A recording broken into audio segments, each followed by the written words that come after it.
Dear patrons, our next presenter is a company that I have followed and respected for many years now, a company whose name is recognized around the world for its safety and security products. I also pride myself in having a few of their products just in case SHIT hits the fan and I need some form of protection. MACE, ticker MACE, is a globally recognized leader in personal safety products. Based in Cleveland, Ohio, the company has spent more than 3 decades designing and manufacturing consumer and tactical products for personal defense and security under its world renowned MACE brand, the original trusted brand of pepper spray products.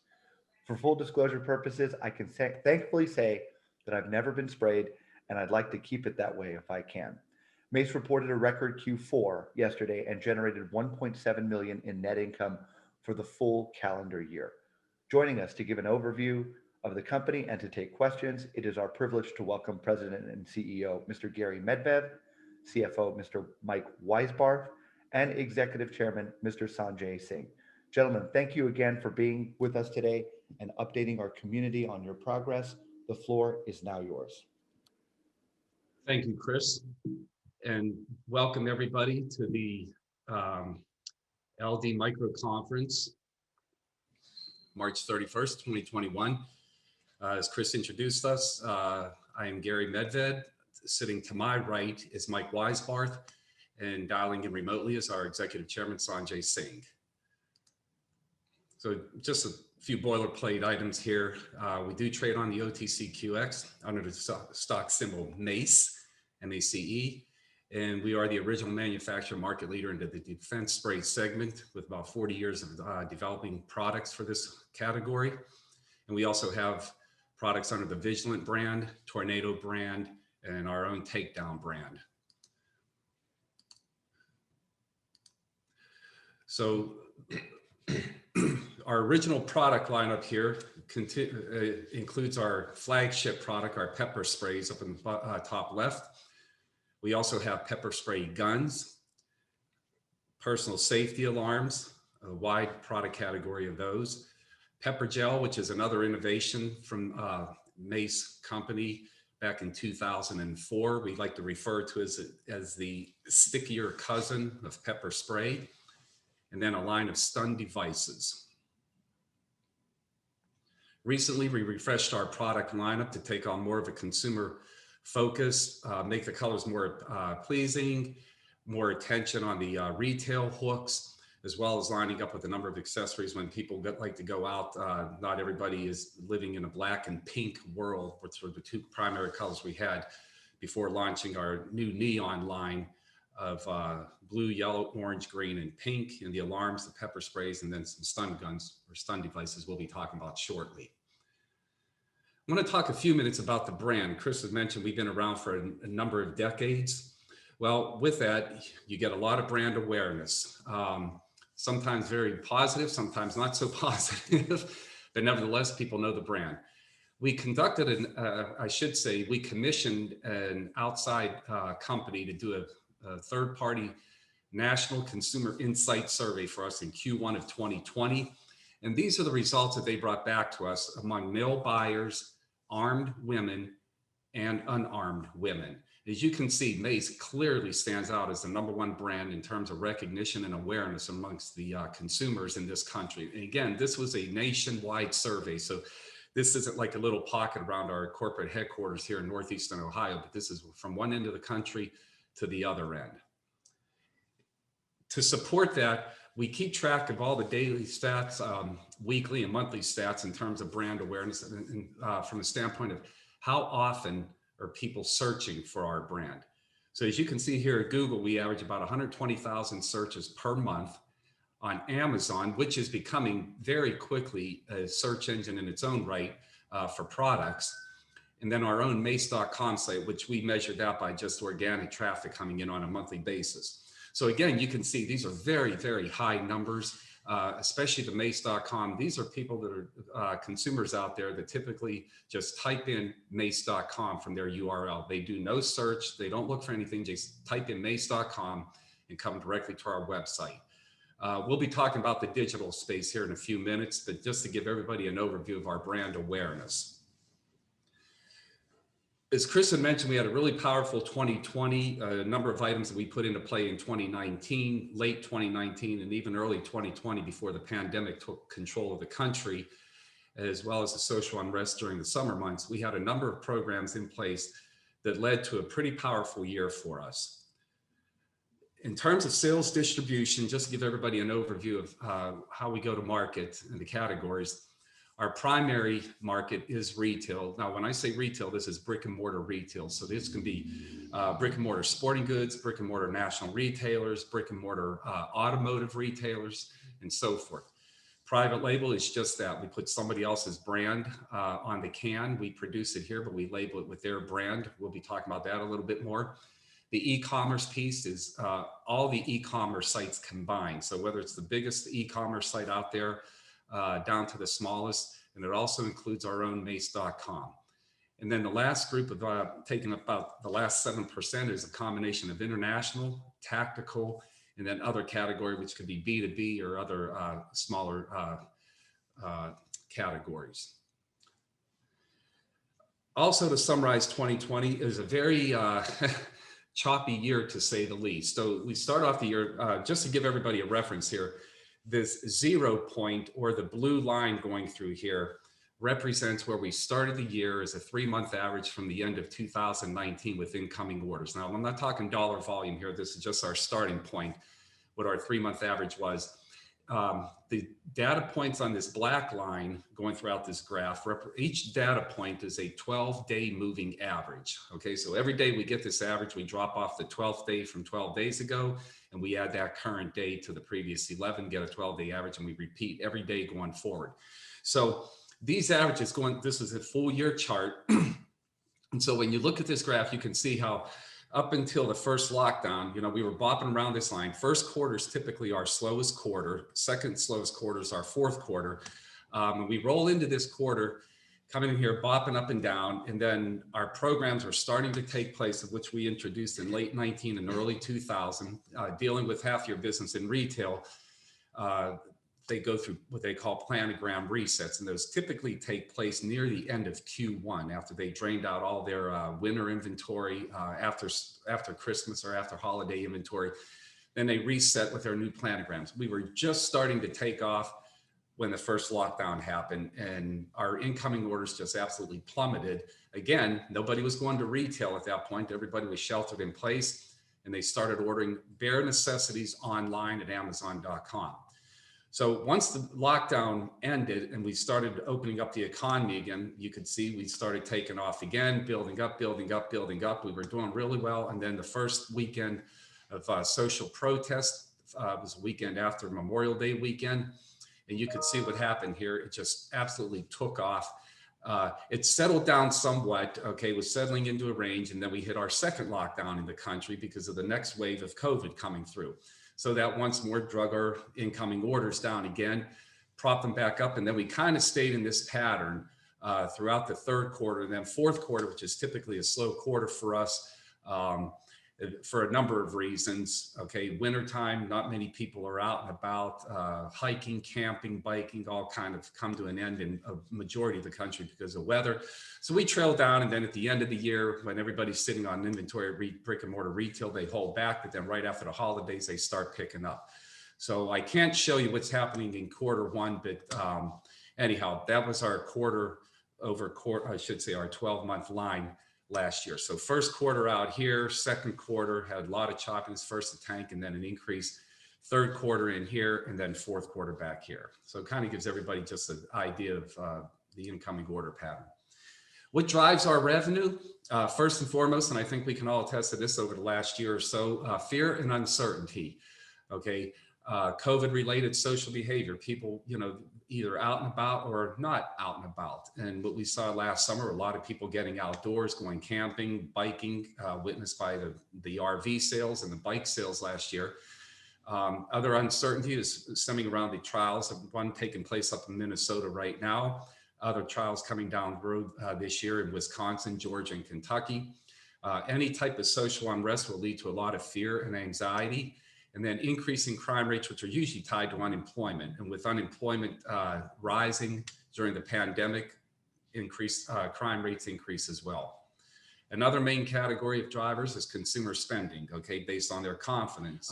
Working from home, and again, unemployment rate tied to crime, and then wages increasing, and then coupled with the stimulus package last year, one in December, and then another one just a couple weeks ago. And then seasonal or weather, this is all based on outdoor activities, people camping, hiking, biking, and then health-related activities, sort of like running and biking also. And then back to school, that's a pretty big season for us when youngsters are going to college, okay, young men and women in this country going off to college, but then there was the impact of virtual college last fall as well. Okay, so all of these factors right here tend to, ebb and flow our revenue drivers. Now I want to talk about a few key financial highlights for last year. Net sales, now these are fourth quarter, I'm sorry. Net sales of 4.41 million, up 86%. And we released our full financials yesterday morning. So anybody wants to get a really deep dive can go to corp.mace.com or go to mace.com in the investor relations area, and you can get all of our OTC reports and so forth. So sales for Q4 were up 86%, driven by organic growth, product line extensions to current customers, and digital and sales to new customers. Gross profit of 1.76 million. Christy alluded to that at the top of the broadcast here, up 96% versus a prior year.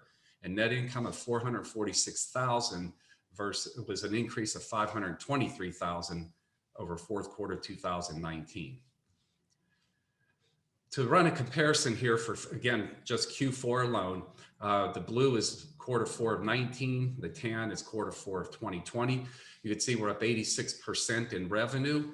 Our EBITDA number went from $50,000 to $590,000. So we went from about 1.9% up to 13.4%, or an increase of 1,080% from a nickel for 50,000 up to 590,000. Again, just to recap, net sales grew by 2.034 million, driven by organic retail growth, new direct-to-customer sales, and new product line extensions. Our EBITDA increased by 547,000 for the quarter. Volume impact to our gross margin was 769,000. The sales mix, efficiencies out in our manufacturing arena, and higher fixed cost leverage were 93,000. And SG&A was higher by 346,000 due to higher variable sales commissions. We do use a nationwide rep force, as well as performance-related incentives. Our target going forward is a minimum 15% EBITDA. Now, these are some select financial stats just to give everybody more of a trend, okay? Fiscal year 17, 10 million, fiscal year 18, 11.5 million. I came into the company in January of 2019. We hit 10.5 million that year, mostly because we did not reduce, or I should say repeat, heavily promoted or heavy promotions in 2018 that were ill-timed and with very poor margin. So we did not repeat those in 19, and it did cost us on the top line, okay, as well as the bottom line.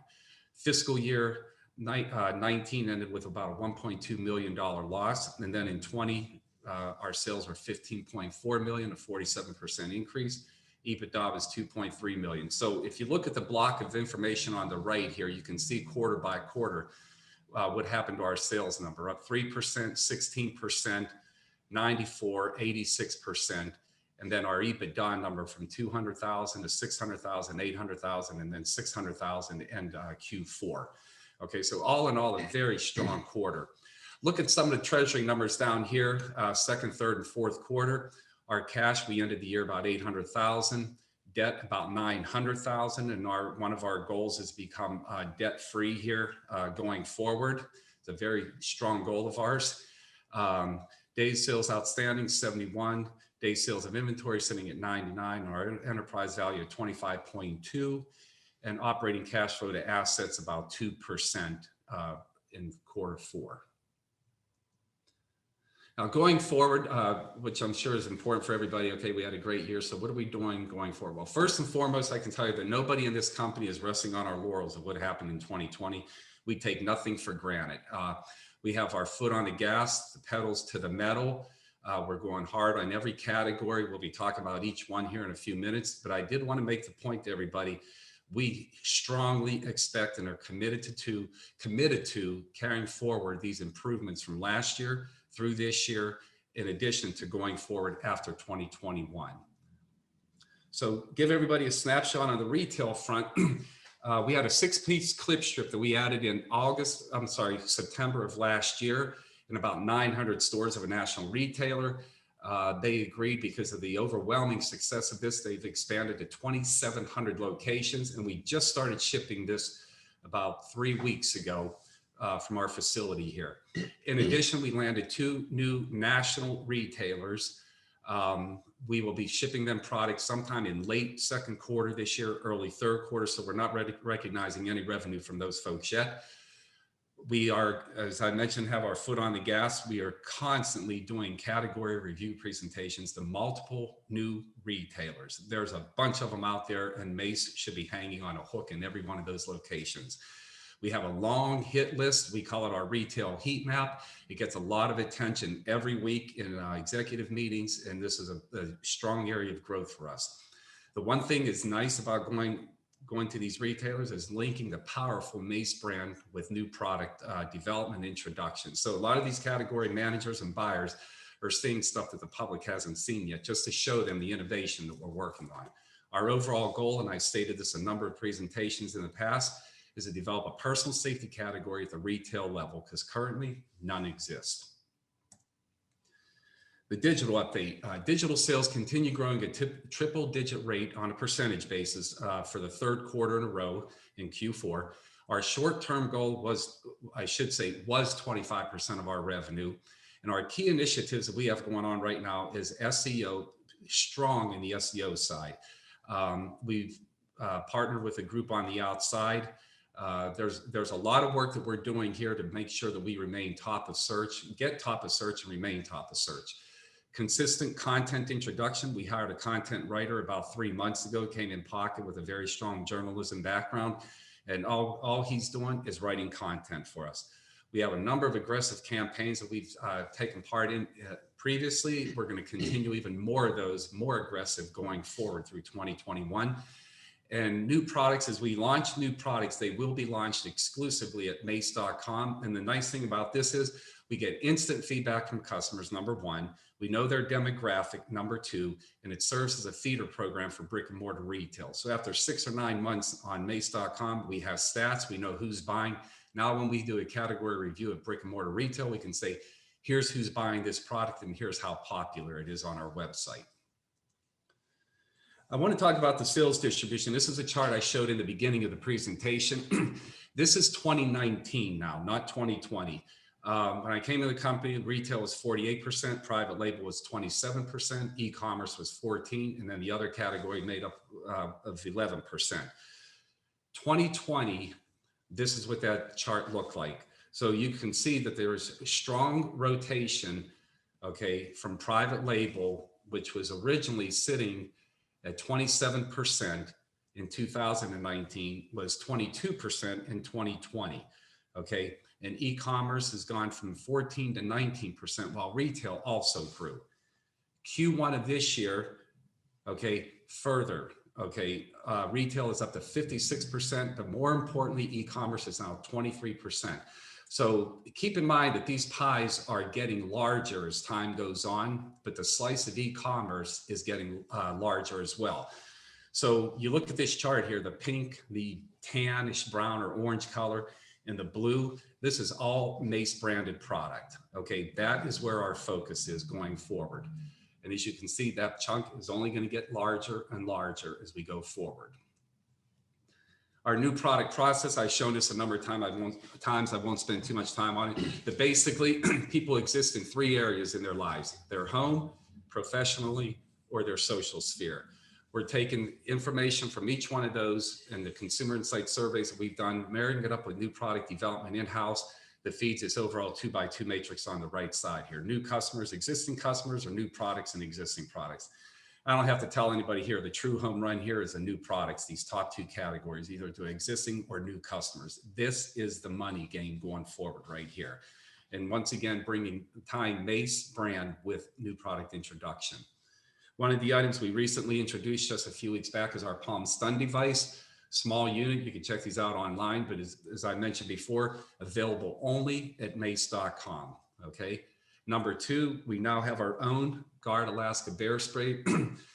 We were outsourcing this in the past. We got a new formula, it's ours, new packaging, and we are now launching this in our retail channels as well as e-commerce sites. This one here is more of a operational margin improvement, okay? When we bring that in-house, much higher margins than outsourcing.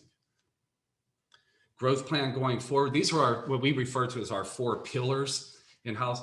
Retail, our growth plan this year is to add 4 or 5 new retailers. We've landed 2 already. We got a little bit more work to do, but we have a number of them on our hook. Adding additional hooks at existing retailers. We can't forget about these guys. They want to see new items, and every year or twice a year, we do category reviews with existing retailers, always pushing to get those additional hooks. We're also adding new dealers. This could be tactical, places like that, gun shops and so forth. And then always customer focused, whether it's on order taking in-house, customer service in-house, new product development, always focus on the customer. Digital, mace.com.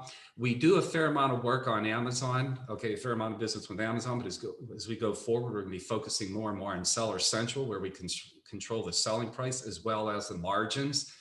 New product exclusively on mace.com, if not Seller Central as well, again, because we can control the price and the margin. A heavy focus on content and search engine optimization. Again, aggressive marketing campaigns and all things digital. And our goal is to increase direct-to-consumer business by 50% this year over last year. New products, I've touched on this a few times now, based on consumer insights, AKA the consumer, and also a goal of launching 4 new products annually. So we got a couple out right now. We have a few more we're working on, and we'll be rolling those out when the time is right. And then last is over on the right here is the financial targets we're targeting. 50% manufacturing efficiency improvement, okay? We're much higher than 50% manufacturing efficiency. We want to improve that number by 50%, and we're well on our way. Our goal here has been in-house has been a goal of 50% GP. We're dedicated and committed to making that happen. Minimal 15% EBITDA, and then increasing our EBITDA to cash conversion by a minimum 30% going forward. Oops.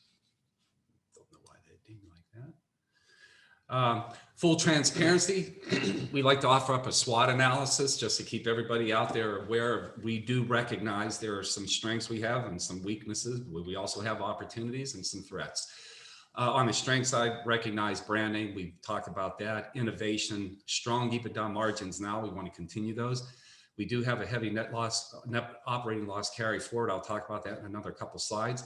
And we have a pretty seasoned, experienced management team that we put together here last year or so. Weaknesses, touched on this, the order to cash process. We have work to do on that front. And also, we were late to the digital game, okay? Going back 5, 6, 7 years ago, we played a lot of catch up in the last year or two, and the results are starting to speak for themselves. Opportunities, there is a need for peace of mind and non-lethal self-protection, getting back to those revenue drivers of fear and uncertainty. Branding and education is a huge opportunity for us, and we got a lot of ideas we're working on there. There is a sizable wallet in retail and direct-to-consumer. We cannot forget about brick-and-mortar retail partners. There's a number of them out there, and there's still heavy foot traffic going into these stores. Then lastly, our Tornado brand, which is an acquisition in early 19, pivoting that brand over to an opening price point for certain dollar-sensitive channels. Threats, the brand has always been synonymous with pepper spray, which causes confusion, and through increased content going forward and more messaging, we hope to separate the confusion, okay, and distill that down to Mace is a brand, not what's in the can. And then overall, just banning a pepper spray, you know, we've all witnessed what took place the last year or two in this country. We certainly don't want any repeats of that going forward, but it does give pepper spray in general a bad name. So we're doing our part to make sure that, you know, act responsibly when you have one of our products. So this isn't an immediate threat here, but it's something that, you know, realistically, we want to keep on our radar.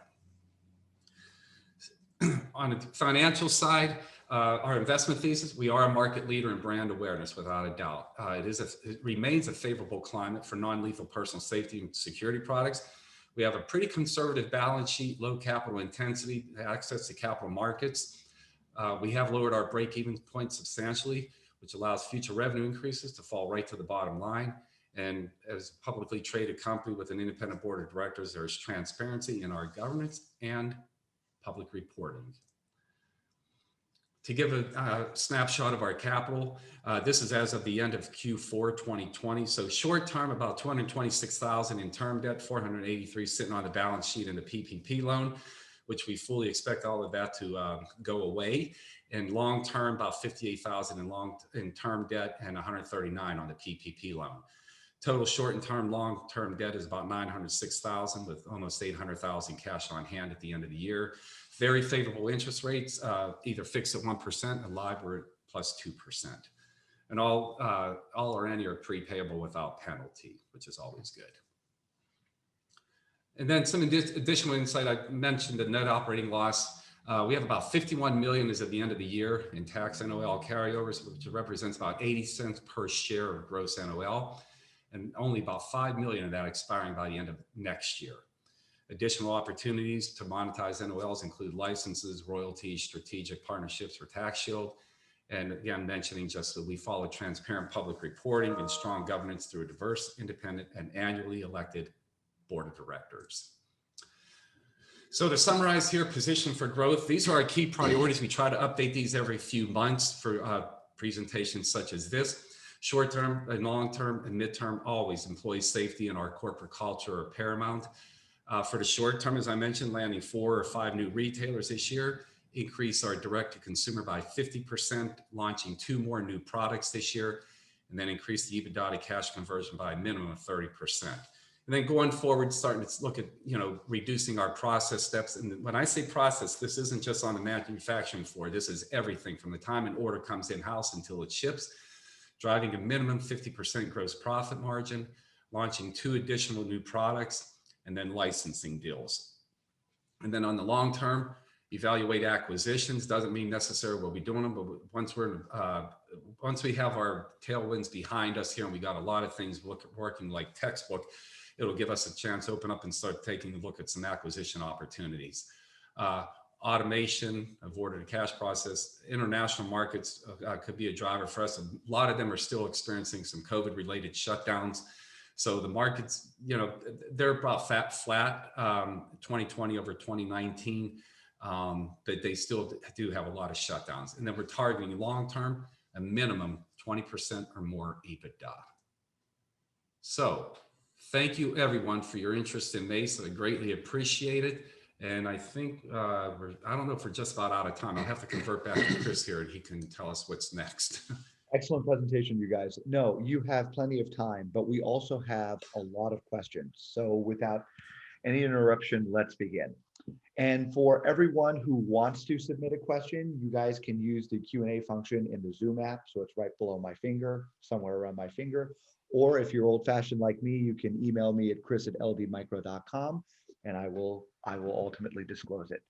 So gentlemen, first question, do you guys disclose what percentage of overall revenues come from pepper spray alone? No, we do not, Chris. We don't break out the product lines in terms of, I can tell you our main focus is pepper spray. We have personal safety alarms at the front end of those, at the front end of pepper spray for people that don't want to carry pepper spray, or for younger children, you can clip one of those alarms to their backpack. And then we have the stun devices. Interestingly enough, from personal safety alarms to pepper spray to devices, it goes from a longer distance, like 30, 50 feet away for the alarm, to 10 to 15 feet for the pepper spray, to hand combat with the personal stun device. But we don't break out revenue for each product category. Understood. Does the company have any IP to enforce any of their products? Okay, we have IP. Our IP right now is centered around our brand. Okay, that's the number one asset that we have. Going forward, we are actually the new products we're working on right now. Okay, will be patent protected. Okay, we keep our formula to ourselves. Okay, that's more of a trade secret. Our brands are IP protected, but going forward, the products will be wrapped up under IP protection. Roger. Next question is, you have a lot of competitors on the pepper spray side. Outside of brand awareness, what makes Mace products superior? I think, first of all, if you go back to the roots of the brand, they were the innovator. Okay, Mace was the first defense aerosol spray, followed up in 2004 with pepper gel. Okay, over the past years, they've lost their way, getting into some business areas that just got them off the tracks a little bit. Okay, but the one thing I can tell you, don't ever underestimate the power of a brand name. You bet. Okay, I mean, we just got 2 inquiries in the past week of people that are developing new products on the outside for especially niche markets. One of them is extremely cool looking. We were the only company that they contacted. Okay, they're out on the West Coast. They contacted us. It's a high tech type thing, and we are the brand. We're the only ones that they want to talk to. So when we contact a retailer, trying to get in, or a manufacturer's rep to help us, get an introduction into retail, they hear the Mace brand in the phone. We get calls taken. Okay, so there are a lot of brands out there, but nobody carries the panache that we do. I just want to build on that more and more going forward when products link together. Do you know what percentage of your customers are male or female? We do. Are you asking me to share that information? No, it's ultimately up to you, because there's a follow-up. I'll tell you why, because we know what the percentage is. Okay, and here's what I can tell you. Based on male and female, okay, without giving away the percentages, the majority of the men that buy our product are buying it for women. Okay, so I'll leave it at that. But we learned a lot through that survey that we did nationwide last year, and for the amount of money we paid for that, I don't want to share our consumer insights any further than that. But there was a follow-up question, Sure. gentlemen, on it that I thought it was very good. Has that percentage changed over the past 5 years? Because you mentioned that most men, and that's how I bought my Mace products. It's like, to the most important women in my life, it's like, here, take these. Right. And, hopefully you'll never have to use them. And in retail, it's usually the opposite. It's the women buying everything for the men. Right. So for you, the dynamic is reversed. Right. Well, here's what I can tell you. I can't speak for 5 years because they don't have stats going back 5 years ago. But since we started tracking, and you saw the product line refresh. Okay, I'll leave it up to the viewers of this presentation to see who I'm targeting. Okay, now there are the consumers of the product, and there are the users of the product, or the carriers of the product. Okay, so based on the colors and based on the research that we know, we got a pretty good idea of who's buying and who's buying for who. Okay, and we like to keep that under lock and key because it only feeds us for further product development going forward. Okay, but I can say, looking out in my crystal ball, with the direction we're going, I think that those ratios might skew a little bit one way going forward. In terms of retail, did you add any clients last year, which you obviously mentioned in the presentation, and which store carries the most number of SKUs? A national automotive retailer carries the most SKUs for us. Okay, and they moved us from a shelf in the back of their store to the front of store checkout about a year ago. Okay, and their sales, obviously, they were a strong customer to begin with, and then it just took off after they made that move. We don't like to talk about specific customers on earnings calls or on presentations. Okay, people can go to our website and see where our product's at. Just put in a zip code and it'll tell you what's around you. But we've added a couple people last year. Okay, we're adding more this year. There's a heavy focus on brick and mortar retail, to say the least. Okay, we recognize how important that category is, and we're just going hard at it again and again. To reiterate, the brand does open up doors for us. Okay, and then when you show them new products that you're working on, they're even more excited. Now, some of them, I will say, going forward, we have an online presence. Okay, for a while before they move us to brick and mortar retail. That's always good. So they can see how we fare. they got their AI running to tell how successful it will be in a storefront as well. Roger. And then do you guys disclose what percentage of your sales are coming from North America as compared to international? I don't think we put that in our financials. We don't. It's not a big enough segment. Right. Right. I'm sorry. The international is not a big enough segment to go into segment reporting. Right. And I used to break that out a little bit more on those pie charts, Chris. Okay. I have it all come together now with international, tactical, and other category, like around 10 or 11%. There's a relatively even split, okay, in those categories. There is opportunity. We have an international sales director we brought on in late 2019, and she operates out of Chicago. She's doing a great job. But Europe isn't like the country. We've been reading the stories about their lockdowns and the vaccine issues that they have over there. So their markets are not as open as ours. And the other thing is too, they didn't experience a social unrest last year either that we did in this country. Okay, and what that social unrest did was probably the biggest form of advertising for personal safety products that could have ever happened. Okay, now our goal this year, we certainly don't want to see any more social unrest in this country, but our goal this year is to use our content and digital platforms to get the message out more so than any unrest in the environment. Again, for me at least, talking as a consumer, what you guys charge for your products is very affordable, and it gives me that peace of mind. Just knowing that God forbid something happens, I can reach in the dashboard and then within a few seconds have some semblance of protection. Right. So I think that the social unrest that we had in the country last year ultimately made everyone feel vulnerable. Look, my stance is that we're still kind of in the early innings of that, unfortunately. These are questions related to your online presence. Okay. And I appreciate these questions from those submitted. I know that you guys have done a good job increasing your online footprint over the last 12 months. Can you comment on what the strategy is online overall and how you look at the Amazon dynamic? Thank you for the question. I think from a strategic standpoint, again, the charts that I put up there with the brand recognition, we have to recognize that people are coming, if they're going to Google, they're typing in MACE. Okay, if they're going to Amazon, they're typing in MACE. If they're going to their URL bar, they're typing in mace.com. Okay, companies would give anything to have that kind of brand awareness. Well, we had it, but we didn't pay much attention to it over the years, and we didn't leverage it the way it should have been leveraged.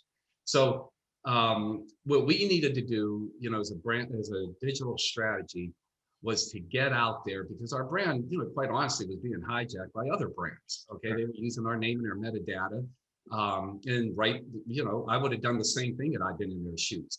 Well, you don't wrestle that back. You don't wrestle that brand name back in a 1-week program or a 1-month program. You do it day in and day out, week in and week out, month in and month out, year in and year out. Now, we track stats. Sanjay brought an element of data tracking that we didn't even have in here, and the attention that those numbers get now are unreal, okay, to what previously the amount of attention they were getting. So from a strategic standpoint, it was really leveraging that brand through aggressive campaigns, through search engine optimization, content, okay, the whole 9 yards. Not sitting back and waiting for people to come, but really getting the message out there. And you know what? The efforts are proving that we're on the right track. You saw the pie charts. Everybody saw those pie charts, and like I said, that pie is getting bigger, and that percentage is getting bigger. So everybody can do the math out there. So from a strategic standpoint, I don't want to get into any more detail than that. Okay, but in terms of the Amazon piece. For those of you aware of how Amazon operates, they got Vendor Central and Seller Central. Vendor Central will ship a container of product to them, and then they put it up on their website. Seller Central, okay, this is when we have basically a MACE store on Amazon. Okay, we put our products out there, whatever price is out there, we dictate that price, and we can build our margins from that. So Amazon doesn't go in and change that pricing, we do. So we're not giving up on Amazon Vendor Central by any means. We are recognizing there's a Vendor Central and a Seller Central, And they're, part of our strategy is to utilize both of those in the appropriate ways and utilize mace.com in the appropriate way. Okay. So those three elements, and we got to remember too, that all our brick and mortar retail partners have an e-commerce site as well. So the content that we're developing, which is all brand new, whether it's photos, videos, or written, is being shared across all these e-com sites. All right. Just to give you guys some knowledge, we have about 15 minutes left, and I think we still have 18 questions in the queue. So let's try to go through this as quickly as we can. Are all your sales consumer oriented, or do you have any sales to the government or the military? Well, if you look at government, military, and police, there's a small percentage in that other category that goes to that channel. Okay, the focus, without a doubt, is on consumers. There's a lot more consumers than are policemen in this country, and a lot of consumers that are underserved and don't know that the brand is out there, the products are out there. That's where the focus is. Next. Your products are made here in the States, and do you see Mace manufacturing more of its SKUs overseas down the road? What was the first few words of that, Chris?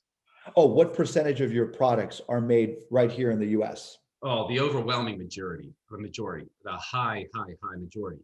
As far as new products, stateside, done and dusted. And you expect that to continue, you guys? Absolutely. Absolutely. And I ultimately think it gives you guys an edge. I mean, for years, I've been a made in America guy, especially now with the ports and the shipping. And Right. so, I mean, do you feel that being made in the US is going to help you guys, at least in terms of brand awareness over the next few years? Because I don't know how much you flaunt it. No, well, it's right on the front of our packaging, made in USA. Okay.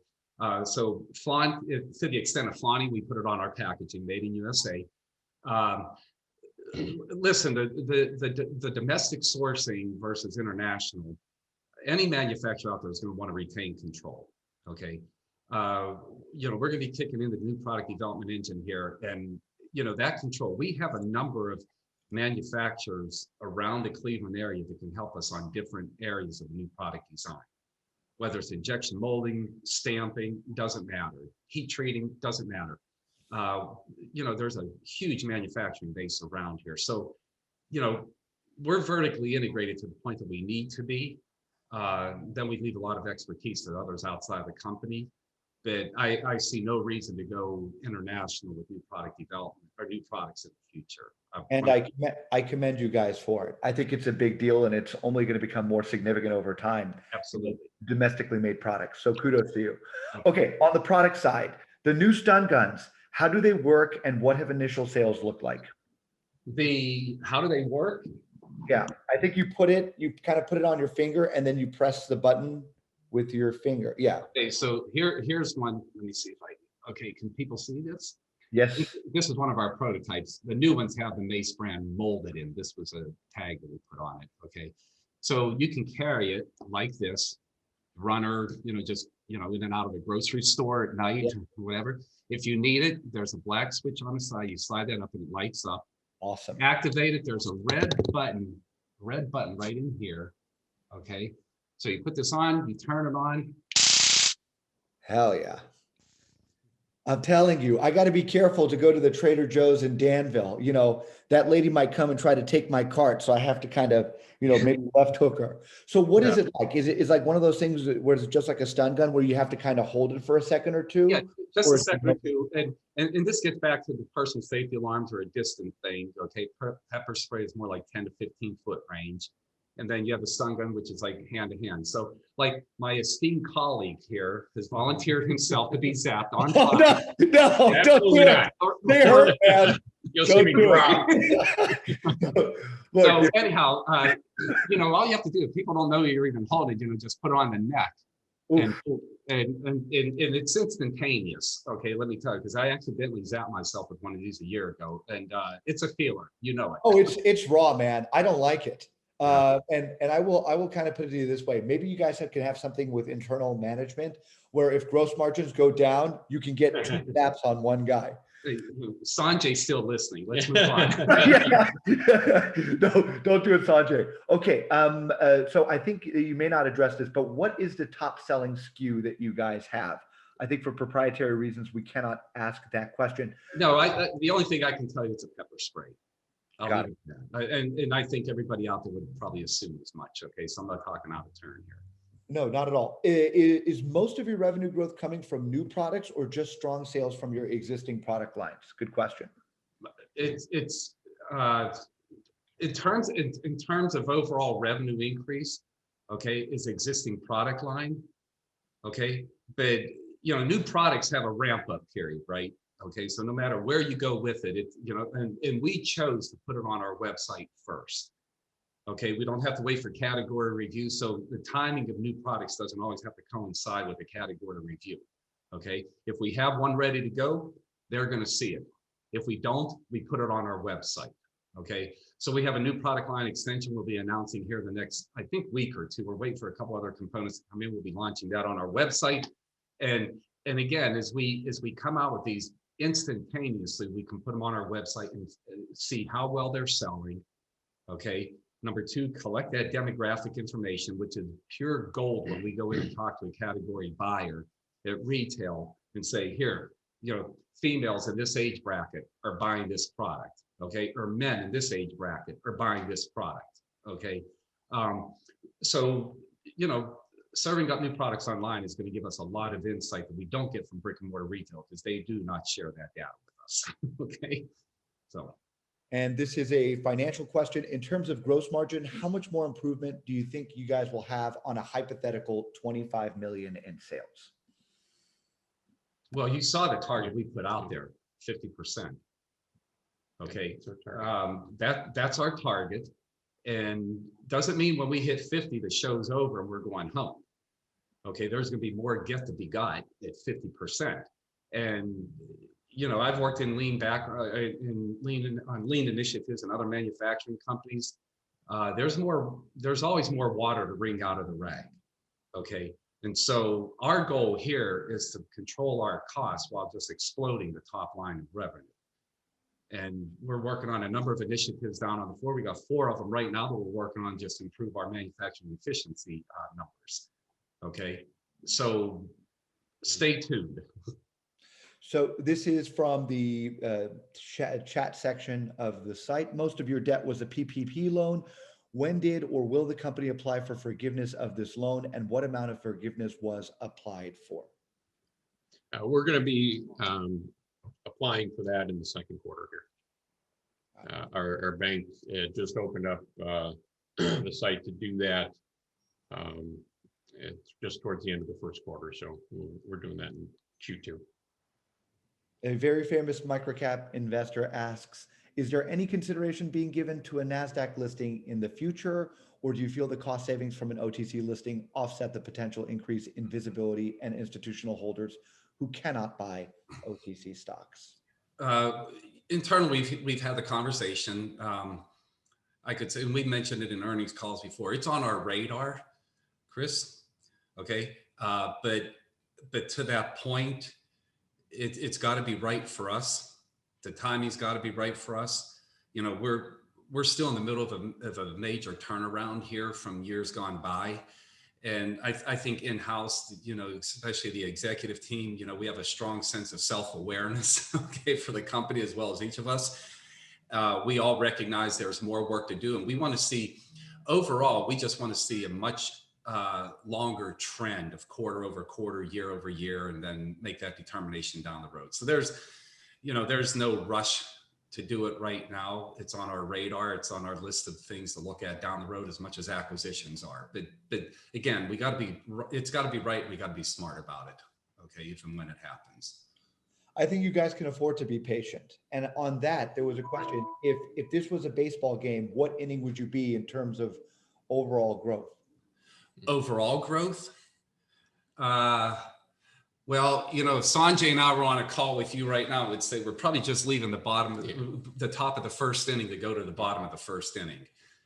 Okay, I think in our world, we literally haven't scratched the surface of where this can go. And when we look at some of the new products and, where people, reside, whether home, work, or socially, long term, Chris, I believe this can pivot into a lifestyle brand.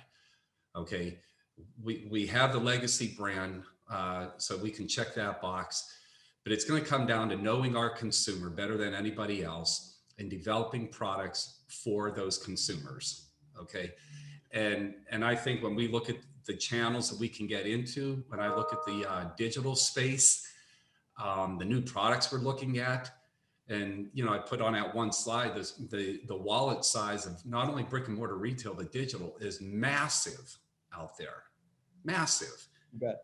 Okay, you got 120 million, 110 million households in this country. Okay, 200 million consumers over the age of 18 in this country. Okay, look at our revenue. Okay, match that up and email me a wallet that you think is appropriately sized. Okay, and so, and I think people look at it different. You can't look at this as an impulse buy hanging on a hook in an obscure location of brick and mortar retail. You got to look at blowing this MACE brand, new product development, into a category of brick and mortar retail and outright dominating the digital space. Okay, for non-lethal personal safety products. Understood. We're going to the bottom of the first inning this year. We have 8 minutes left, you guys, and let's go through this as quickly as we can. Can you better describe the new products you have introduced? Are they proprietary, and do they have a higher margin than the current mix? Thank you for the question. A few of them have been product line extensions, like the clip ship that I told you about is a product line extension, doing extremely well at national retail. Our bear spray, our Guard Alaska bear spray, just came out. Okay, we're just literally just starting to ship it. Okay, in Q1. And the stun gun, we just launched that on our website not 3 weeks ago. New products will always carry a higher margin. Okay, we want to price them appropriately because there is development cost that goes into them. And I don't know if I want to say much more about new products other than stay tuned throughout the year and you'll see more.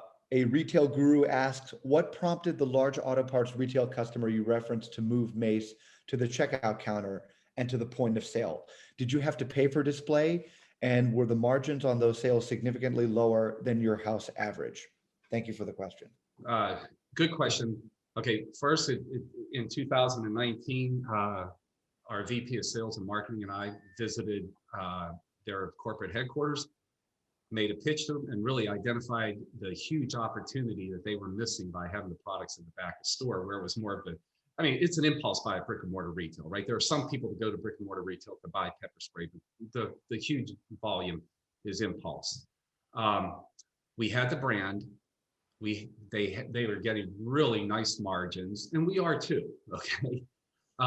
And we convinced them, that was when the seeds were laid, was in summer of 19 when we visited them and did a category review. And the buyer was very open to the brand. She loves the brand, owns the brand herself, has products. And when we went in, it was just something that they really hadn't strongly considered until we made a strong pitch.